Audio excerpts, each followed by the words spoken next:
아멘. 한 주간 잘 지내셨죠? 벌써 추석이 다가온 것 같습니다. 혹시 가족들과 약간의 불화가 있으면 이번 한가위를 통해서 모두가 한 가족이 함께 모여 풍성한 한가위가 되면 참으로 좋겠습니다. 그런 행복을 느끼시기를 간절히 소망합니다. 오늘의 말씀에 들어가기 전에 우선 주보에 있는 글을 한번 묵상하고 오늘의 본문으로 들어가려고 합니다. 모든 인간적인 속성과 완전히 구별되는 하나님의 거룩함은 그분의 합당한 분노나 범접할 수 없는 그분의 신비스러운 초월성을 통해 드러나지 않는다. 하나님 다움은 그분의 자비에서 드러난다. 자비는 그분의 신적 본성의 표현이다. 발트 카스퍼의 자비 중에 나오는 말입니다. 오늘의 본문은 베드로의 한 질문으로부터 시작됩니다. 용서의 횟수에 대해서 물어보죠. 오늘 본문 바로 앞에는 이제 형제가 죄를 범하면 한 사람이 가서 권고하고, 안 되면 두 사람이 가서 권고를 하고, 안 되면 교회가 가서 권고를 하라고 이야기를 하는 대목이 나옵니다. 그러면서 이제 하늘에서 매면 너희 두세 사람이 땅에서 매면 하늘에서 매일 거고, 땅에서 풀면 하늘에서 또 풀릴 거다 라는 이야기가 바로 요 직전에 나옵니다. 그러면서 이제 두세 사람이 합심하여 무엇이든지 구하면 하늘에 계신 아버지께서 그들을 위하여 이루겠다. 두세 사람이 내 이름으로 모인 곳에 나도 그들 중에 있다 라고 이야기를 하시는 말씀이 나옵니다. 여기에 대해서도 이제 되게 할 말은 많지만, 일단 이 비유를 자세히 들여다보면 오늘의 비유를 대단히 이상한 대목이 나옵니다. 이제 베드로는 이제 몇 번 용서할까 이제 횟수를 묻고, 그리고 예수님이 7번씩 70번이라고 횟수로 딱 정확하게 이야기를 합니다.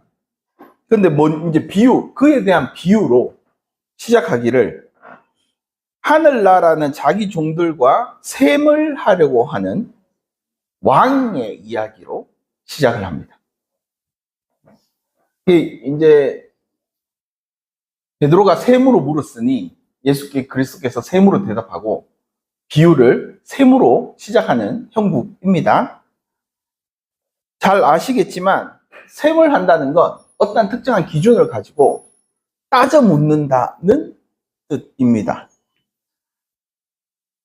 그런데 우리 본문을 쭉 읽다 보면 이제 불쌍히 여기는 마음이라는 것이 이 이야기의 핵심임을 우리가 이 비유를 통해 봅니다. 그리고 혹시 이 비유를 오해할까봐 친절하게도 마지막 구절에 이렇게 말합니다.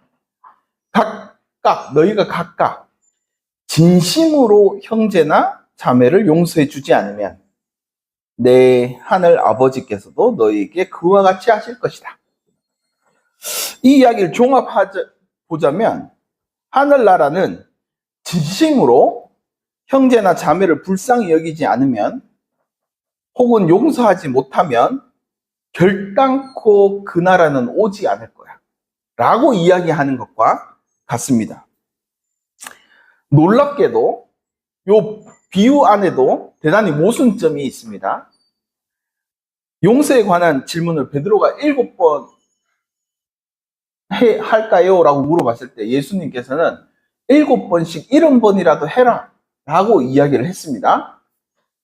그런데 이 비유에서는 임금이 딱 2번도 용서 못합니다. 그죠? 한 번 딱 용서해주고 그 다음 왔을 때 바로 옥에 가두고 바로 이제 조치를 취하는 이상한 비유가 나옵니다. 그러니 단순히 이제 하나님께서 셈을 한다는 건, 하늘나라에서 셈을 한다는 건 단순하게 그 용서에 대한 횟수를 정하는 것보다 그 마음을 보시고 하나님께서 용서할지 말지를 결정한다는 이야기로 확 바꾸어 버리는 효과를 나타내죠. 그래서 이러한 비유를 들므로 인해서 이제 베드로의 질문 자체가 어쩌면 여전히 유대교적인 시선과 여전히 우매함에 갇혀 있는 횟수를 묻는 질문을 했다면 예수님께서는 횟성과 상관없이 참된 것이 무엇인가를 가르쳐 주고자 하는 비유가 오늘의 비유인 것입니다. 우선 이 이야기를 하기 전에 우리는 성서의 구성을 좀 알 필요가 있습니다. 마태복음이 구약에서 이렇게 계속 이어져 오는 유대인들을 위한 성경책이라고 말씀을 드렸죠. 그래서 우리가 구약 성서를 잘 볼 필요가 있습니다. 유대교의 구약 성서는 율법서, 그리고 예언서, 성문서 이렇게 세 개가 있습니다. 율법은 하나님께서 법을 내리셨고 그 율법을 따르냐 따르지 않느냐에 관한 이야기가 예언서에 있고, 그리고 성문서는 우리가 하나님의 율법을 따라서 어떻게 평소에 살아갈까, 그리고 하나님을 어떻게 찬양할까, 어떻게 하나님께 돌려드릴까 하는 내용으로 가득 차 있습니다. 그렇게 약간의 삼각형 구조로 되어 있어서 대단히 구약만으로 완성된 느낌을 줍니다. 그러니 이 본문의 주제는 결국 하나님의 율법을 잘 보고 하나님이 주신 율법서 그대로 너의 삶을 유지해 살아가. 그러면 하나님께서 너에게 복을 주고 하나님께서 너를 귀하게 쓰실 거야 라는 구조가 되어 있는 것입니다. 그러니 자연스럽게 유대인들에게는 율법을 삶의 법으로 정하고 이 율법을 어떻게 삶에 적용하느냐가 대단히 중요해지게 됩니다. 그러니 랍비들이 율법 교사가 돼서 그들에게 얼마나 올바르게 율법을 적용할지를 끊임없이 가르치는 역할들을 하는 거죠. 반면 기독교의 구약 성서는 모세오경, 그리고 역사서, 그리고 시와 지혜서, 그 다음 예언서, 그 다음 신약성경 이렇게 구성되어 있습니다. 한마디로 율법을 얻고 그 율법에 따른 역사를 보고, 그리고 시와 지혜, 율법에 담긴 시편과 지혜서를 읽고 그 다음에 예언서를 보고 그 다음에 신약성서를 봐라라는 것으로 구성되어져 있습니다. 아마도 되게 이제 고대 문서들을 발견하다 보니까 대략 한 4세기쯤 이 순서로 구약을 읽는 그리스도인들의 문서가 발견되어서 이제 그 이후에 사람들은 전부 다 이 순서로 우리 그리스도인들은 읽고 있습니다. 천주교도 그렇고 모든 개신교, 그리스도를 믿는 모든 개신교들이 다 우리와 같은 순서로 성경을 봅니다. 이것은 모든 개신교가 이 구조를 사용하고 있는 것은 모두가 거기에 동의했다라는 뜻입니다. 모두가 합의했고 모두가 그렇게 설득되고 그렇게 성경을 보는 것이 맞아라고 인식이 있기 때문에 오늘날까지 그 순서로 읽고 있는 것입니다. 그래서 마태복음 첫 구절이 아브라함의 자손이요 다윗의 자손이신 예수 그리스도의 족보는 이러하다라고 시작하는 것입니다. 구약의 모든 나오는 말을 아브라함과 다윗의 자손 예수 그리스도를 통해 우리가 볼 수 있다라고 이야기하는 것이죠. 그래서 모든 구약 성서가 딱 예수 그리스도를 향하게 적혀져 있습니다. 그러니까 모든 구약의 예언과 모든 구약의 하나님의 율법과 모든 것이 딱 예수 그리스도를 향하게 구성이 되어져 있는 것입니다. 이는 이제 구약 성서를 조금 우리가 다르게 보게 만듭니다. 우리가 보는 마지막에 예언서들이 다 모여 있습니다. 대예언서와 소예언서, 이사야부터 말라기까지. 근데 이 예언서들의 특징이 하나 있습니다. 예언서들의 모든 것을 특징을 보면 일단 백성들이 죄를 고발합니다. 그리고 하나님의 심판이 내려집니다. 그리고 다시 하나님이 그 백성을 용서하시고 구원하는 장면으로 나옵니다. 그래서 유대교는 예언서를 가운데 배치함으로 인해서 우리가 율법을 잘 따르고 살아간다면 과거 우리의 조상들이 했듯이 우리를 회복시키는 하나님. 그러니 우리는 삶에 모든 하나님의 법을 적용해서 잘 따라 살면 하나님께서 우리를 구원하실 거야. 라는 구성으로 되어 있고, 그런 희망을 가지고 성문서들을 읽습니다. 함께 찬양하고 함께 고백하죠. 반면 우리는 구약을 따라 살아가는 사람들이 왜 계속 하나님에게로 돌아가는 것이 실패하고 끊임없이 그것에 대해서 다시 도돌이표 찍듯이 실패하는가에 대한 의문점이 생기고, 거기에 대한 깊은 고민을 하면서 결국 우리를 하나님에게로 돌아가시게 할 분은 예수 그리스도밖에 없구나. 예수 그리스도를 통해서만 하나님께 갈 수 있다라고 가르치기 위함이 우리의 성경인 것입니다.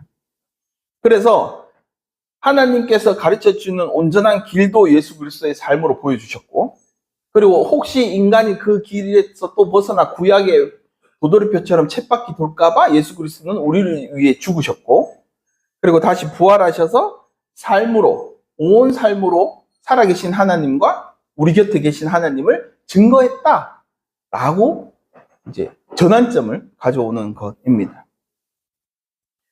그래서 자연스럽게 마태복음은 이것을 증거하려고 쓰여진 책이겠죠. 이러한 이제 배경 지식을 가지고 오늘의 본문을 들여다볼 필요가 있습니다.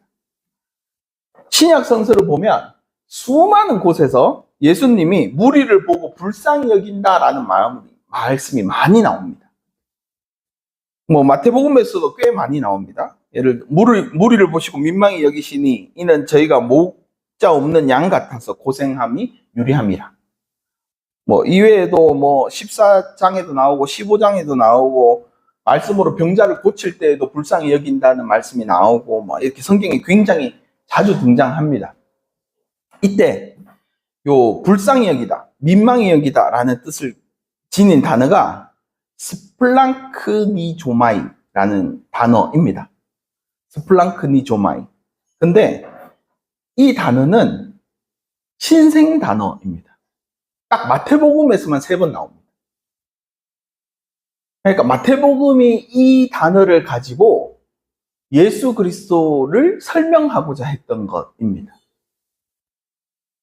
이 스플랑크조마이가 예수 그리스도의 속성이라고 이야기하고 싶은 것입니다. 이 뜻이 뭐냐면 장이 끊어지게 아플 만큼 불쌍히 여기다 라는 뜻입니다. 내 장이 끊어질 것만 같은 애간장이 타는 이런 말입니다. 그래서 불쌍히 여기다 라는 말입니다. 한마디로 타인의 고통을 자신의 고통처럼 여기다, 혹은 타인의 고통을 타인보다 더 고통스럽게 여기다, 이런 말입니다. 이 단어를 사용함으로 마태복음은 굉장히 중요한 사실 하나를 이야기하고 싶어 하는 것입니다. 구약에서 하나님을 묘사할 때 항상 붙는 단어가 라하밈입니다. 긍휼하신 하나님, 자비하신 하나님 할 때 붙는 단어입니다. 근데 이 단어가 바로 어머니의 자궁이라는 곳에서, 레헴이라는 곳에서 이제 파생된 단어입니다. 그러니 하나님이 긍휼하고 자비하심을 백성들에게 베푸는 이유가 내가 배 아파 놓은 자식이라, 내 태에서 나온 자식이라 내가 내 아들들을 긍휼히 여기다 라는 뜻으로 이야기를 하고 있는 것입니다. 그래서 이 하나님의 긍휼하심, 하나님의 본성과 예수 그리스도의 이 내장 창자가 끊어질 것 같은 불쌍히 여김의 고통이 동일시 된다, 같은 모습이다 라고 주장하는 것입니다. 그러니까 하나님도 내 자식처럼, 내 몸처럼 여기는 거고, 예수 그리스도도 타인을 내 자식처럼 여긴다, 내 몸처럼 여긴다 라고 이야기를 하고 싶은 것입니다. 조금 더 이야기를 하자 보면, 아까도 얘기했지만 내장 마음에서 뭔가 이렇게 꿈틀꿈틀해서 타인을 불쌍히 여기는 마음. 고대인들이 대부분 자기의 장기가 아프거나, 우리도 그렇죠? 내 이웃 사촌이 땅을 사면 배가 아프다. 이런 식으로 이야기를 하거나, 아니면 애간장이 녹는다. 내가 너를 보면 애간장이 녹아. 이렇게 이야기를 한다거나, 이런 고대인들은 주로 이제 우리 장기를 가지고 많은 이야기를 했었습니다. 그래서 이 라하임과 헬라어 스플랑크니조마이가 같은 의미로 계속적으로 마태복음에서는 사용되어진다. 이런 것입니다. 특히 이 스플랑크니조마이는 딱 예수님이 말씀하실 때만 사용하는 단어로 기록되어져 있습니다. 그러니 예수님의 속성, 말씀만 이렇게 이야기를 하는 거죠. 예를 들어서 요한복음에 나중에 보면 아시겠지만 요한복음의 고백이 말씀이 육신이 되어 우리 가운데 거하심에 라고 이야기를 하는 것이 이런 것과 마찬가지입니다. 하나님은 말씀으로 존재하시고 그 말씀이 다시 예수의 육체를 입어서 존재하게 된다. 그러니 하나님의 말은 곧 예수다. 하나님의 말씀은 곧 하나님이다. 라고 표현하는 것처럼 하나님과 예수 그리스도의 본성이 똑같다라고 함으로 인해서 예수 그리스도와 하나님이 동일하신 분이야. 라고 이제 마태복음은 이야기를 하고 싶은 것입니다.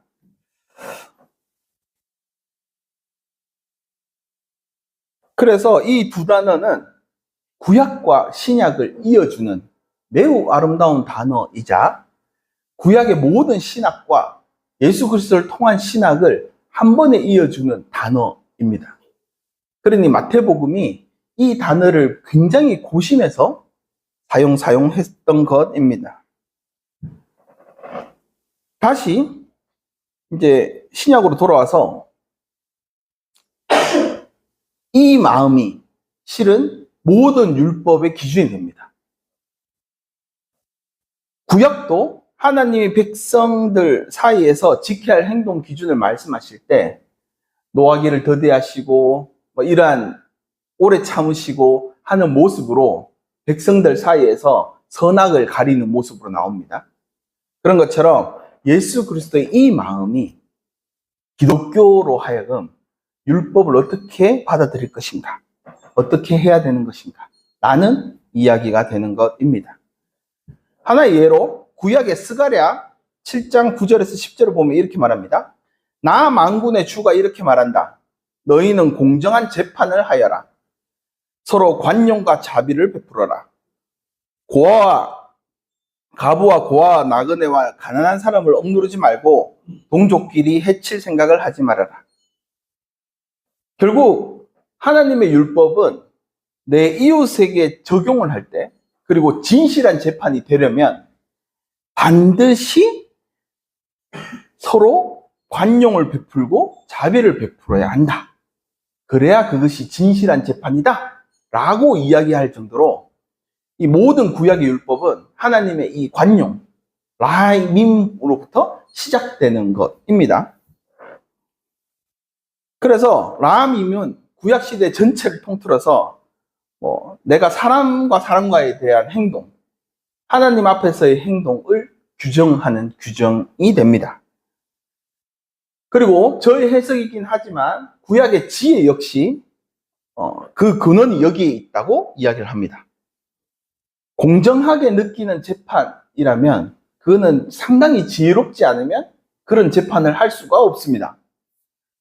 그러니 가장 공정한 재판을 하려면 기본적으로 서로 관용과 자비를 베푸는 형식이어야 한다는 것입니다. 왕이 셈을 해서 그 10,000달란트 빚진 자를 용서할 때도 그게 잘못된 재판이라고 이야기하는 장면이 하나도 없죠. 그게 온전한 재판이라고 이야기를 할 수도 있습니다.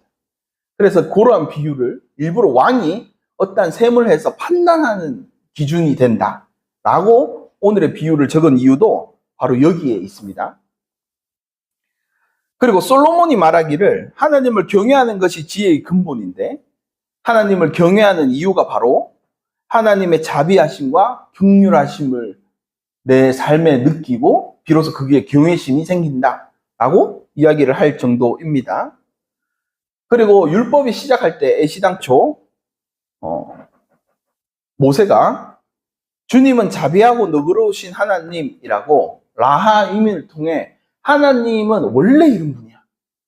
이러한 기준으로 우리에게 오셨어. 이러한 기준으로 우리를 판단해. 라고 아예 하나님 앞에 수식어를 붙여버렸어요. 그 정도로 굉장히 중요한 이야기입니다. 그리고 이 구약과 신약을 굉장히 잘 아는 사도 바울은 고전 1장 30절에 이렇게 말합니다. 그러나 여러분은 하나님께로부터 나서 그리스도 예수 안에 있습니다. 그는 우리에게 하나님으로부터 오는 지혜가 되시고 의롭게 하여 주심과 거룩하게 하여 주심과 구속하여 주심이 되셨습니다. 그래서 그것을 성경에 기록한 대로 누구든지 자랑하는 자는 주 안에서 자랑하게 하려 하시는 것입니다.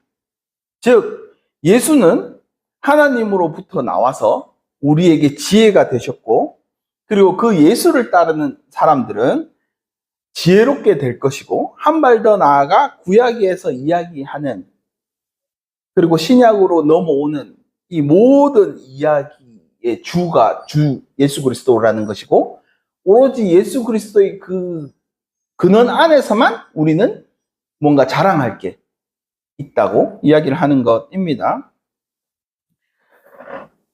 예수 그리스도가 하나님으로부터 나와서 우리에게 지혜가 되신 것은 헬라어로 된 구약성경 70인역을 보면 매우 잘 나타납니다. 아까 계속 끊임없이 얘기했던 라하임의 긍휼, 자비에 상응되는 단어들이 오이크티모이와 엘리오스입니다. 뭐 헤세드도 있죠. 자비로 헤세드. 우리 찬양을 많이 부르면 헤세드라는 단어를 굉장히 많이 듣습니다. 둘 다 이제 호의와 동정으로 굉장히 혼용되어서 많이 사용합니다.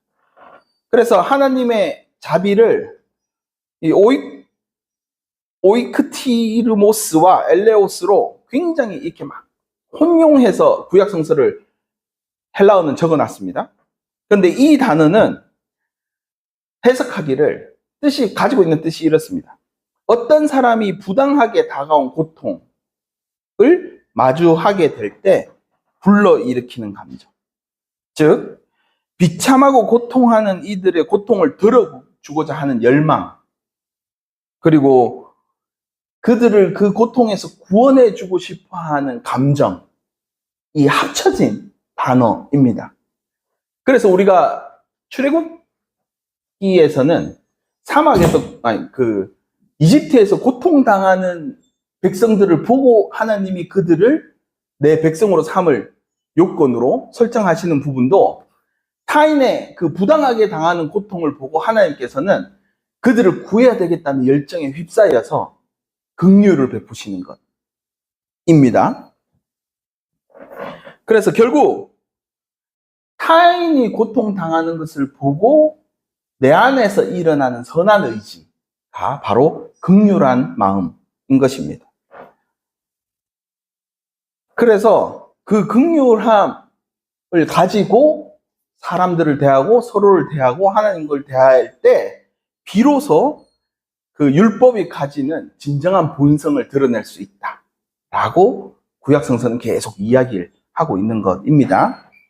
한마디로 율법의 참된 가치는 죄를 심판하기 위해서 존재하는 것이 아니라 죄를 지은 자들까지 친절하게 대하고 자비롭게 대하고 동정심으로 대해서 그들을 회개시켜서 돌이켜 와서 그들의 삶이 온전해지기를 다시 우리 공동체 안에 유입되기를 그래서 더불어 함께 행복하기를 바라는 마음으로부터 율법이 시작되었다라고 성서가 이야기하는 것입니다. 그래서 그 안에서 하나님의 지혜가 있고 하나님의 마음이 있다라고 계속적으로 구약은 쓰고 있습니다. 그래서 율법을 집행할 때 다른 이의 고통을 마주하지 못하거나 다른 이의 고통을 비참하다고 생각하지 않고 그들이 당하는 억울함을 풀어줄 생각도 없고 그들의 마음과 동화되지 않는 사람들은 전부 다 하나님께서는 똑같이 너희들에게 그렇게 대할 거야 라고 이야기하는 것입니다. 그래서 아까 예언서를 보듯이 고발, 심판, 구원의 역사도 대부분 요 고발 장면에 종교 지도자들, 왕들, 그들이 우리 백성들의 마음을 살피지 않아. 하나님, 우리는 어디에도 호소할 데가 없어요. 그러니 하나님께 고발합니다. 라고 시작합니다. 그리고 그들을 멸하시고 다시금 새로운 공동체를 구성하는 게 하나님의 구원의 역사입니다. 그래서 그들은 하나님의 율법을 알지 못한다 라고 고백하는 대목입니다. 그런데 가만히 보면 신약 성서에 보면 바리새파 율법학자들은 율법을 삶에 어떻게 적용시키는가, 저 사람의 고난과 고통과 상관없이 율법이 온전하니 어떻게 그들에게 적용시키는가의 목적이 대부분 담겨져 있고, 예수 그리스도는 죄인과 세리와 죄인들의 친구라고 불릴 정도로 그들의 왜 그렇게 고통당하는가, 그들이 왜 그렇게 힘들어하는가를 보며 그들의 아픔이 나의 아픔처럼 느껴져서 그들의 친구가 되시는 장면으로 대부분 묘사되는 이유도 바로 여기에 있습니다. 그래서 마태 공동체는 예수 그리스도를 한마디로 예수 그리스도의 본성을 규정할 때 스플랑크니조마이, 불쌍히 여기는 분이라고 아예 불렀던 것입니다. 거기에서부터 하나님의 참된 지혜가 나오는 것이고 그것이 율법의 정의이고 하나님의 말씀의 정의이고 그 모든 정의가 이 땅에서 이루어지지 않아서 계속 실패했던 것이 유대교고 비로소 그 정의가 예수 그리스도를 통해서 드러났다라고 이야기하고 싶은 책이 마태복음이라는 것입니다. 한마디로 정리를 하자면 하나님의 본성이 율법을 통하여 하나님의 자비로움을 통하여 하나님의 라함임을 통하여 참된 정신이 드러났듯이 신약 시대에는 애끓는 마음, 불쌍히 여기는 마음, 스플랭크니조마이를 통해서 다시금 이 참된 정신이 회복되었다, 살아났다 라고 이야기를 하고 있는 것입니다. 이것은 예수 그리스도의 죽음까지 계속적으로 쫙 이어지는 이야기이기도 합니다. 그리고 동시에 이제 마태복음의 요 뒤로는 계속적으로 율법 논쟁이 일어납니다. 율법에 대해서 어떻게 논쟁하는가에 대한 쭉 이야기가 내려오는데 그거의 기준점을 딱 아예 오늘 본문에서 찍어 놓은 장면이기도 합니다. 그래서 애시당초 하나님의 마음과 예수 그리스도의 마음이 똑같고 하나님이 하시고자 하는 일이 예수 그리스도가 지금 하고 있는 일이고 예수 그리스도가 증거하는 하늘나라가 너희들 유대교인들 옛부터 하나님이 택한 자들이 꿈꿔왔던 나라야 라고 이야기를 하고 싶은 것입니다. 그래서 예수 그리스도의 행동이, 예수 그리스도의 삶이, 예수 그리스도의 말씀이 결국 이 하늘나라로 가는 길이 되고 이 하늘나라를 이미 이 여신분이라고 고백하고 있는 대목이기도 합니다. 그리고 이제 가장 중요한 것은 구약에서 끊임없이 하나님을 계속적으로 고민해오고 고민해와서 결국 하나님의 지혜, 하나님의 말씀, 하나님이 되신 예수 그리스도를 이야기를 하면서 예수 그리스도는 교회의 머리이자 교회를 구성하게 된 분이야 라고 이야기를 하는 것입니다. 마태 공동체는 에클레시아가 굉장히 중요한 그러니까 예수 그리스도를 통해 완전히 새롭게 된 공동체라고 생각하고 있기 때문에 교회 공동체가 이러한 예수 그리스도를 바탕으로 나타낸 거야. 즉 교회는 예수의 몸이야. 교회는 예수를 표현하는 표현 그 자체야. 그러니 교회는 예수 그리스도의 마음을 닮아 있어야 돼 라고 이야기를 하고 싶은 것입니다. 그래서 이 스플랑크니 조마이, 불쌍히 여기는 마음은 기본적으로 예수 그리스도를 믿는 이들에게는 마음판에 새겨져 있는 하나의 문구, 아니면 정말 교회의 머리이신 예수님을 닮은 모습으로 살아가는 것, 내가 말하는 것, 내가 행동하는 것, 내가 느끼는 것, 이 모든 것이 예수 그리스도 닮아 있다라고 이야기하기에는 이 마음이 없으면 결단코 나타나지 않아 라고 이야기하는 것입니다. 그러니 예수 그리스도께서 베드로가 7번 용서할까요? 라는 것은 율법을 훨씬 넘어서는 이야기입니다.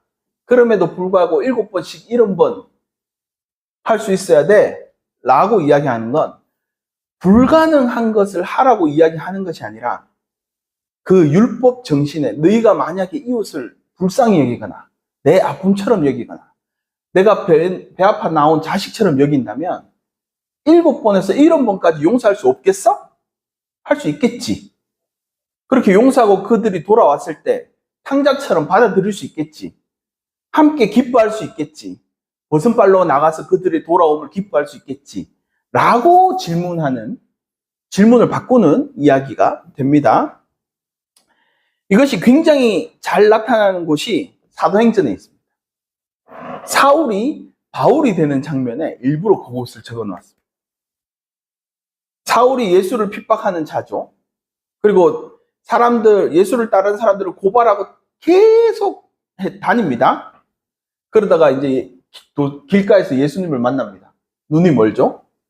그리고 한참 방황하고 식음도 전폐합니다. 이제 눈으로 보이는 것들을 판단할 수 없기 때문에 이제 자기는 깊은 이제 심연의 시간에 빠져버리게 됩니다. 그때 예수님께서는 아나니아라는 자에게 나타나서 사울을 데려오라고 명령합니다. 하나님을 잘 믿는 아나니아는 예수님을 핍박하고 우리를 죽이려던 자인데 그를 데리고 와서 어떡하자는 거냐. 다 죽는다. 라고 하자. 아니다. 하나님은 내가 그들을 쓸 거다. 사울을 쓸 거다. 그러니 데리고 와. 라는 명령에 아나니아가 이제 가서 이렇게 말합니다. 사도행전 9장 17절에서 19절 말씀입니다. 그래서 아나니아가 떠나서 그의 집에 들어가 사울의 손을 얹고 사울 형제가 오는 도중에 형제에게 나타나신 예수 그리스도께서 나를 보내셨습니다. 그것은 형제가 시력을 회복하고 성령으로 충만하게 하시려는 것입니다. 라고 말하고 사울의 눈이 곧 비늘 같은 것이 떨어져 나오고 그의 시력이 회복했다. 그리고 그는 일어나서 세례를 받고 다시 음식을 먹고 힘을 얻었다. 라고 기록되어져 있습니다. 나를 죽인 자를 형제라고 부를 수 있는 초대 그리스도 그 공동체였다는 것입니다. 요 하나의 증거가. 그러니 사울이 겪고 있는 눈먼 것의 아픔, 사울이 얼마나 힘들어할까 생각하고 그들을 예수 그리스도께서 보내신 우리 형제라고 받아들이고 그 아픔에 동참해서 그들을 회복시키는 것.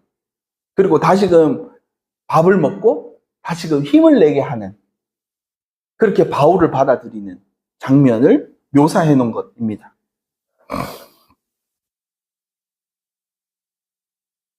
그렇게 하나님의 말씀이 더욱더 풍성해지죠. 그리고 아까 봤듯이 사도 바울은 그 마음을 깨달아 수많은 성경을 기록하기 시작합니다. 우리 사회를 보면 너무나 개인적이고 너무나 적대적인 것을 봅니다. 교회도 마찬가지입니다. 서로를 사랑하자고 이야기를 하면서 너무나 성급고 서로를 배척하고 타인을 적으로 규정하고 그들을 적대시하고 타인을 사회의 악으로 규정해서 삽니다.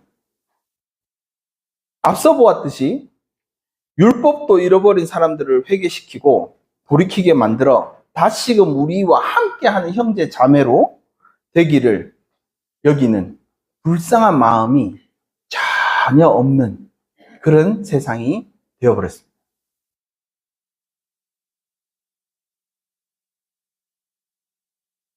오늘 본문에서 나오듯이 그 본성이 없으면 하나님도 너희를 그렇게 여길 거야 라고 경고를 하며 마칩니다. 그래서 교회는, 그리고 복음은 실은 이 불쌍히 여기는 마음이 복음의 핵심 가치입니다. 타인의 고통을 내 고통으로 받아들일 줄 아는 이들의 모임, 타인의 고통을 위해 기도해 줄 수 있는 사람들의 모임, 나아가 타인이 그 고통에서 벗어나 기뻐할 때 함께 기뻐할 수 있는 자들의 모임. 이것이 교회 공동체이자 하늘나라를 여는 열쇠이자 그 반석 위에 지어진 교회라는 정체성입니다. 그것을 마태복음은 오늘의 본문을 통해 이야기하고 싶었던 것입니다. 그렇기에 사실 타인의 목소리에 귀를 기울이고 그들에게 마음을 두고 함께 기도하고 함께 권면하고 함께 하기를 위해 애쓰고 노력하는 것이야말로 우리가 그리스도를 닮아 있다, 우리가 하나님을 닮아 있다 라는 것의 하나의 표상이 됩니다. 그리고 그것이 교회의 삶의 본질적인 본성입니다. 그래서 오늘 베드로는 횟수, 내가 몇 번 용서할까요? 물었던 그 모습과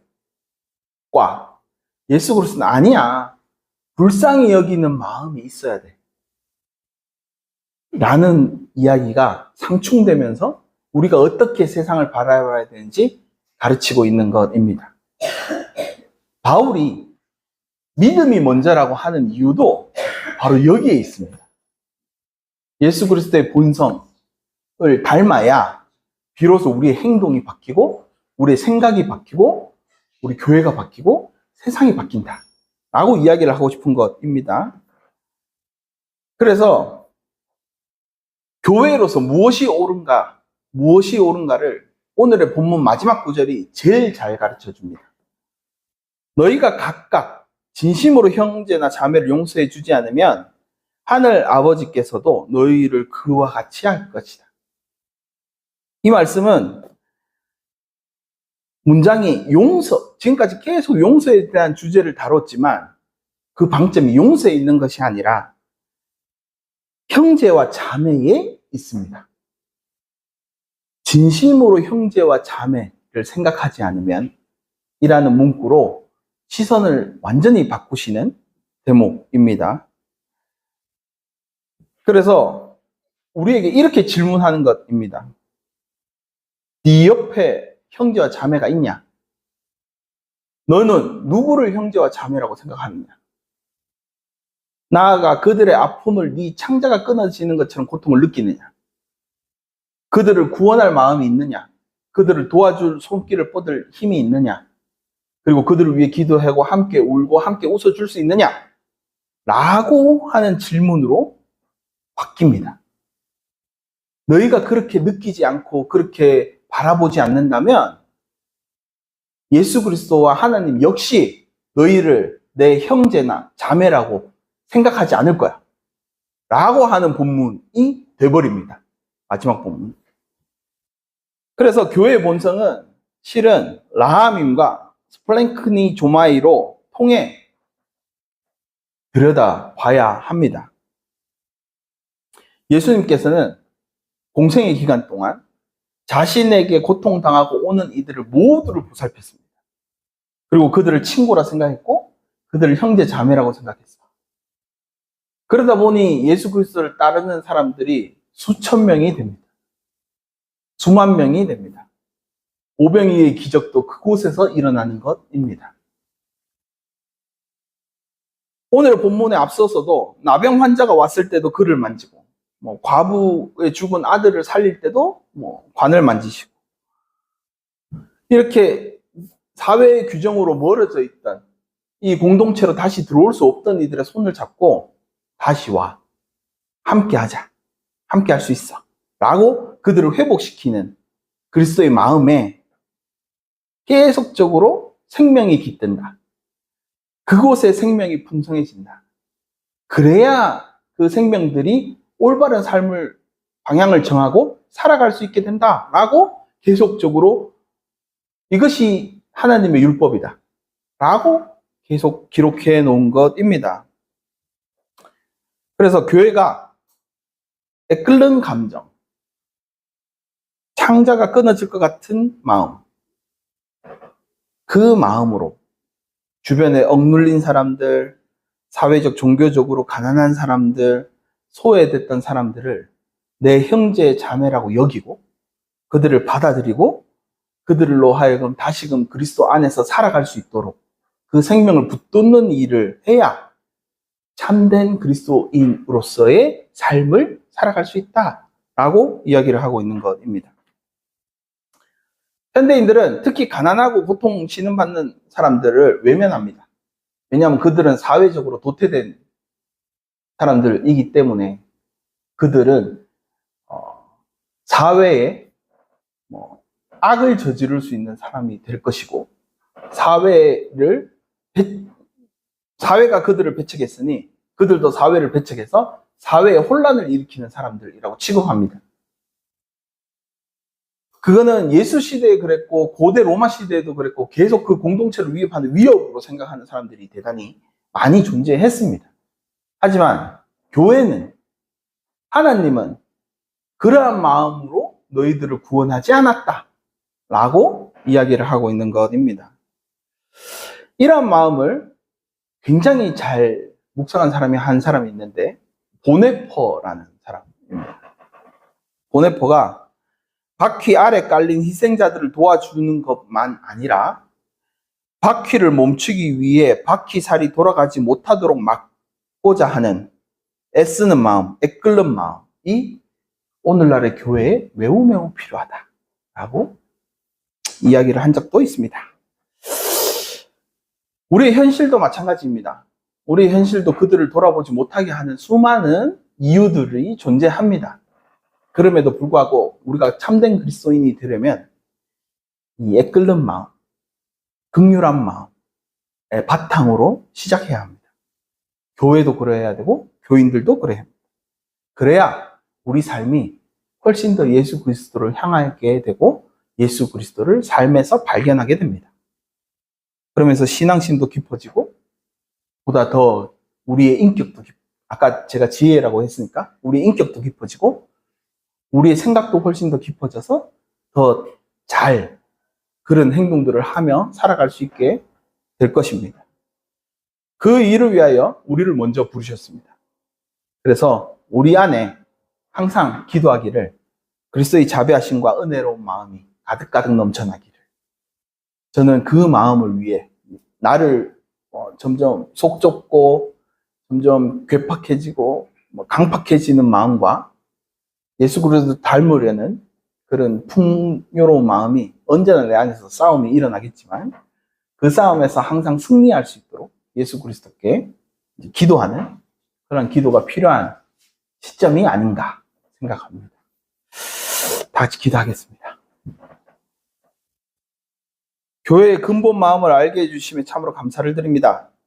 하늘나라가 어디서부터 오는지, 교회가 어떤 길을 따라가야 하는지를 보다 명확하게 보여주심에 감사를 드립니다. 그럼에도 우리의 믿음이 부족합니다. 우리를 사랑하시기에 오래 참으시고 노하기를 더디하시고 사랑과 긍휼로 대하시는 하나님께서 우리의 믿음과 지혜가 넘쳐나게 축복하여 주십시오.